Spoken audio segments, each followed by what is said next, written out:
ପିଲାମାନେ ଲାଷ୍ଟ ଭିଡ଼ିଓରେ ମୁଁ କହିଥିଲି ମାଥମେଟିକ୍ସ ପଢ଼ିବା ପାଇଁ ଦଶମ ଶ୍ରେଣୀ ଯେଉଁ ଆଲଜେବ୍ରା ବହି ମାଧ୍ୟମିକ ବୀଜଗଣିତ ତାର ପୃଷ୍ଠା 18 ଦଶମ ଶ୍ରେଣୀ ମାଧ୍ୟମିକ ବୀଜଗଣିତ ତାର ପୃଷ୍ଠା 18 ଗୋଟିଏ ପ୍ରଶ୍ନ ଉଦାହରଣରେ କରିଦେଇଛି, ତାରି ଉପରେ ଆଲୋଚନା କରିବା। ତା ପୂର୍ବରୁ ମୁଁ କହୁଛି ଯେ ତୁମେମାନେ ଜାଣିଛ ସହ ସମୀକରଣ ଦୁଇଟି ଅଜ୍ଞାତ ରାଶି ଥବ, x y ଥବ, ଦୁଇଟି ଅଜ୍ଞାତ ରାଶି ଏକ ଘାତ, ତାଙ୍କର କେମିତି ସମାଧାନ ହେଉଛି। ତମେ କିଛି ଧାରା ଜାଣିଛ, ଗୋଟେ ହେଉଛି ପ୍ରତିକଳ୍ପନ ଧାରା, ପ୍ରତିକଳ୍ପନ ପଦ୍ଧତି, ଆଉ ଗୋଟେ ହେଉଛି ଅପସାରଣ ପଦ୍ଧତି, ଆଉ ଗୋଟେ ହେଉଛି ବଜ୍ରଗୁଣନ ପଦ୍ଧତି, ଆଉ ଗୋଟେ ଅଛି କ୍ରାମର୍ସ ପଦ୍ଧତି। ଏ ଚାରିଟା ଧାରା ତମେ ପ୍ରଶ୍ନ ପଢ଼ୁଛ ପରୀକ୍ଷାରେ, ଏଇ ପ୍ରଶ୍ନଟାକୁ ଏଇ ପଦ୍ଧତିରେ ସମାଧାନ କର। ସେଇ ପଦ୍ଧତିରେ ସମାଧାନ କଲେ ଉତ୍ତର ପାଇବ, ନମ୍ବର ପାଇବ। ଅନ୍ୟ ପଦ୍ଧତିରେ କଲେ ନମ୍ବର ମିଳିପାରେ ମିଳି ନପାରେ, ସେଟା ନିର୍ଭର କରେ କାହା ଉପରେ, ଏକ୍ସାମିନରଙ୍କ ଉପରେ। এই ଯେଉଁ ଚାରିଟା ଧାରା ଅଛି ବହିରେ ଦେଇଛି, ଆଉ ଦୁଇଟା ଧାରା ମୁଁ ଜାଣିଛି କହିବି। ତେଣୁ ଭଲ ପିଲାଙ୍କ ପାଇଁ ଯଦି ଚାହୁଁଛନ୍ତି ଅଧିକା ଜାଣିବା ପାଇଁ, ଆଉ ଦୁଇଟା ଧାରା ଜାଣନ୍ତୁ। ଗୋଟେ ପ୍ରଶ୍ନ ଅଛି ଦେଖନି, ପିତାଙ୍କ ବୟସର 2 ଗୁଣ ଓ ପୁତ୍ର ବୟସ ମିଶି 105 ବର୍ଷ। ପିତାଙ୍କ ବୟସ ଓ ପୁତ୍ର ବୟସର 2 ଗୁଣ, ପୁତ୍ର ବୟସର 2 ଗୁଣ ମିଶି 75 ବର୍ଷ। ପିତା ଓ ପୁତ୍ରଙ୍କ ବୟସ ନିରୂପଣ କର। ପିତାଙ୍କ ବୟସ, ପ୍ରଥମ କଥା ହେଲା ପିତାଙ୍କ ବୟସର 2 ଗୁଣ ଓ ପୁତ୍ର ବୟସ 105 ବର୍ଷ। ପିତାଙ୍କ ବୟସ ଓ ପୁତ୍ର ବୟସର 2 ଗୁଣ, ପୁତ୍ର ବୟସର 2 ଗୁଣ। ତାହେଲେ ଏଥିରୁ ଆମେ ସମୀକରଣ କେମିତି ପାଇବା? ମନେକର ପିତାଙ୍କ ବୟସ x ବର୍ଷ ଓ ପୁତ୍ର ବୟସ ହେଲା y ବର୍ଷ। ତାହେଲେ ସମୀକରଣ କ'ଣ ହବ? ପିତାଙ୍କ ବୟସର 2 ଗୁଣ 2x, ପିତାଙ୍କ ବୟସ ହେଲା x, ପୁତ୍ର ବୟସ ହେଲା y। ପିତାଙ୍କ ବୟସର 2 ଗୁଣ ହେଲେ 2x ଓ ପୁତ୍ର ବୟସ y ମିଶିକିରି ହେଲା 105 ବର୍ଷ। ଏ ହେଲା ସମୀକରଣ 1। ଦ୍ୱିତୀୟରେ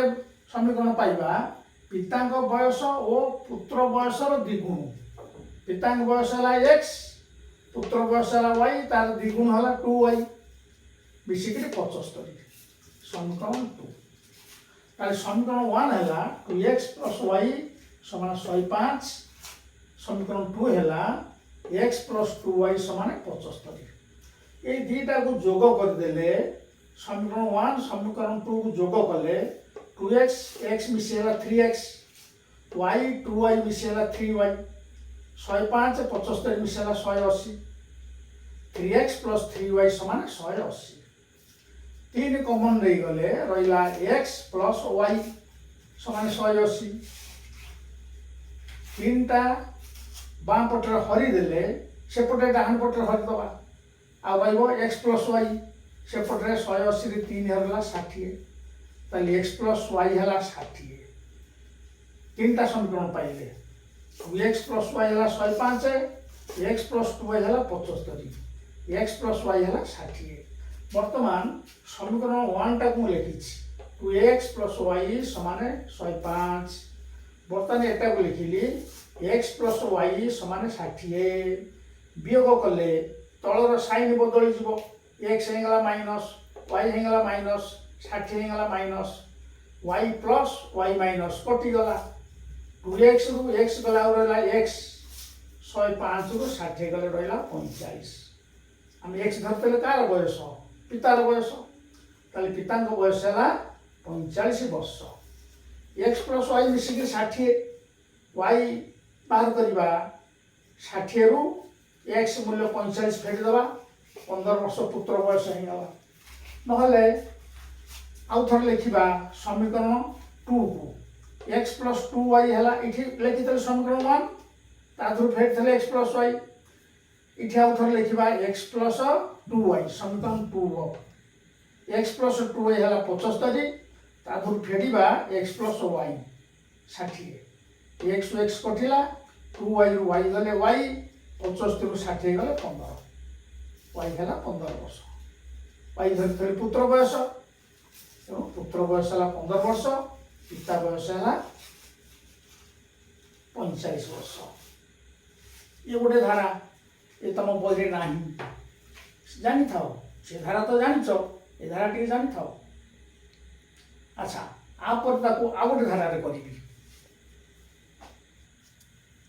पिला माने सही प्रश्नर समाधान गोटे उपाय कली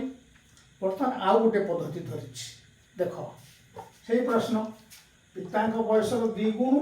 और पुत्र बयस मिसी 105 वर्ष पिता बयस और पुत्र बयस 2 गुण मिसी 75 वर्ष मनकर पिता बयस x वर्ष और पुत्र बयस y वर्ष ताहले पिता बयस 2 गुण x 2 गुण है 2x पुत्र बयस है y मिसिक 105 समीकरण 1 तापर कौन पिता बयस और पुत्र बयस 2 गुण पिता बयस है x पुत्र बयस 2 गुण y 2 गुण 2y x प्लस 2y समान 75 समीकरण 2 आथर जहाँ होता एथर से बर्तमान देख समीकरण 1 रु समीकरण 1 टा कौन है 2x प्लस y समान 105 2x समान 105 प्लस y सेपटू गले माइनस y है ताले x समान 105 माइनस y डिवाइडेड बाय 2 2 इठी गुणा होता 2 इठी हरा है ताले x मूल्य बाहरला 105 माइनस y विभक्त 2 समीकरण 2 रु x प्लस 2y समान 75 x प्लस 2y समान 75 ताले x समान 75 रहिला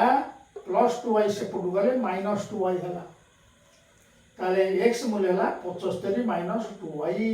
x मूल्य है 105 माइनस y बाय 2 ये दुटा तो एका जिनिस r मूल्य x r मूल्य x अतएव 105 माइनस y बाय 2 समान 75 माइनस 2y r मूल्य x r मूल्य भी x ताले ये दुटा समान ताले 105 माइनस y रहिला 2 हरा हेतला एपटले सेपटले गुणा हला 75 रे 2 गुणले 150 2y रे 2 गुणले 4y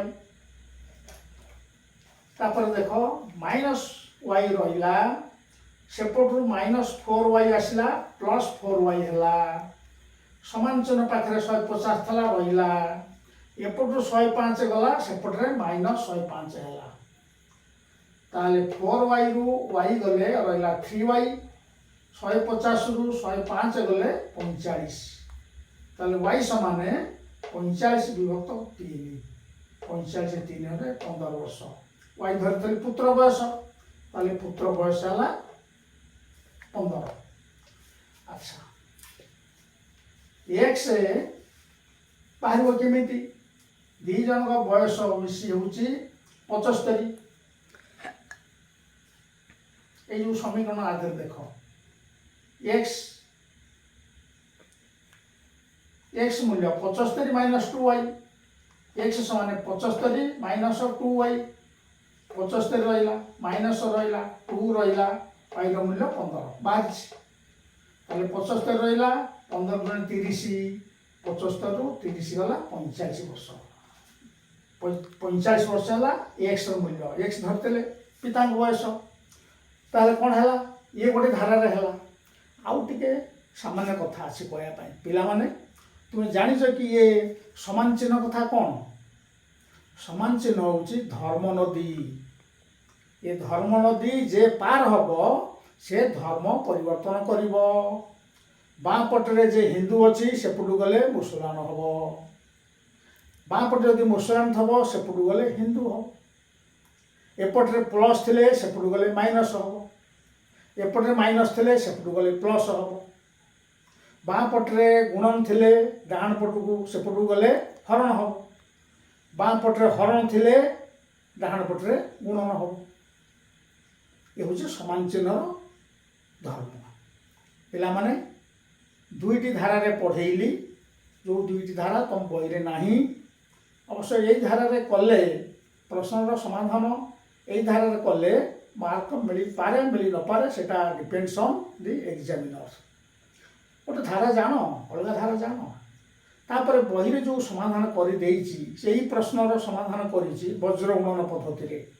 से वज्र गुणन पद्धति रे सूत्र अछि से सूत्र जहाँ अच्छी केतक पिला से सूत्र मन रखा को कष्ट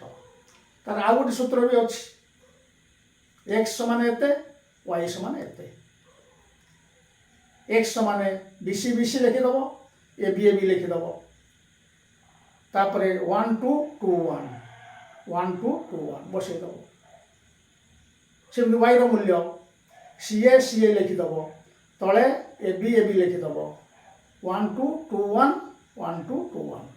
मन रखा सहज हो पिला आज ये था ये भिडियोटी केमी लगुच जदि भल लगे कमेंट रे जनइब मुझे देवी आहरी अंक अच्छी देवी युड़िक साधारणतः ये जो प्रश्न गुड़ाक एरिथमेटिक अंक आलजेब्रा धारा हो आधारे टिके मुंड खर्च करा पड़ो परीक्षा तो निश्चय भाया पड़ो ये प्रश्न निश्चय पड़ो कि लबहर भग्नाशर लबहर आउ ये अंक सब पड़ो 2 अंक विशिष्ट संख्या 1 अंक 10 अंक पड़ो धीरे धीरे से आगे जी बर्तमान जदि तुमको भल लगे मत पिला संगे तुम शेयर कर सब्सक्राइब कर कमेंट रे मो पाक लिख पिला आज ये था।